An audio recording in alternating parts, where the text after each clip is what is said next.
saw him today. Who? How can you be sure it was really him? When you think Terrifier, you usually think Art the Clown and a whole lot of murder. And if there's one thing he's good at, it's the red stuff.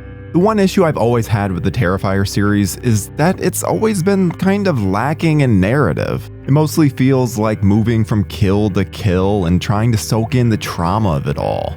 The second one introduces more background, but it still doesn't feel like a cohesive story. Finally, Terrifier 3 feels like what the series was always meant to be.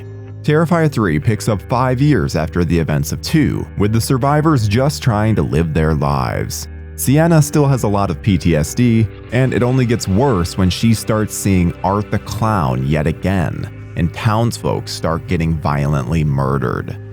Her brother Jonathan is much more of a side character this time around, thank God, and we get a whole Christmas theme. Despite this, it doesn't feel overly holiday themed, giving enough of its own identity to not solely be grouped as Christmas horror.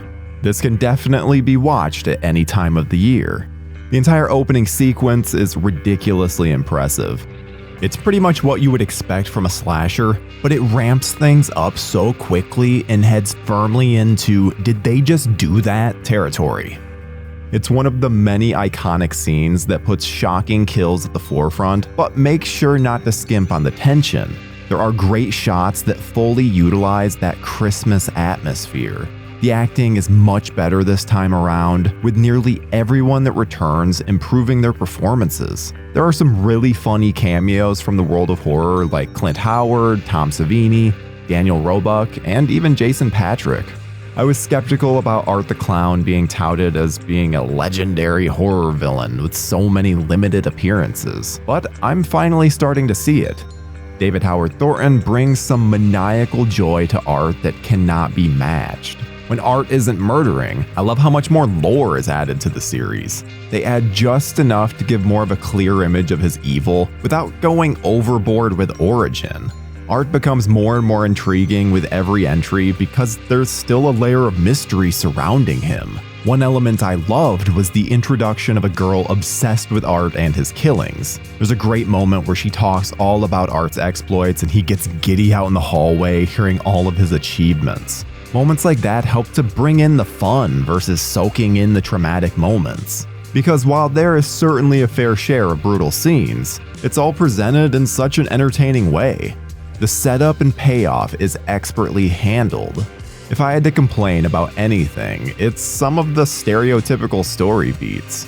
The fact that people still don't believe Sienna even after all she's gone through results in nothing but frustration and annoyance.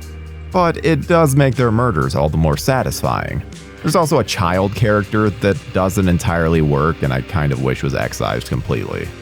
And I'd still argue that there's no reason for a film like this to be over 2 hours long. Despite that, Terrifier 3 is a lot of fun. By not selling out to a studio, Damien Leone continues to be absolutely relentless in his pursuit of horrific murder. Art even takes aim at children this time around.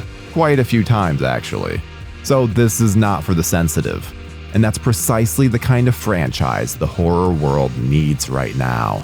Which is why I'm giving Terrifier 3 an 8 out of 10.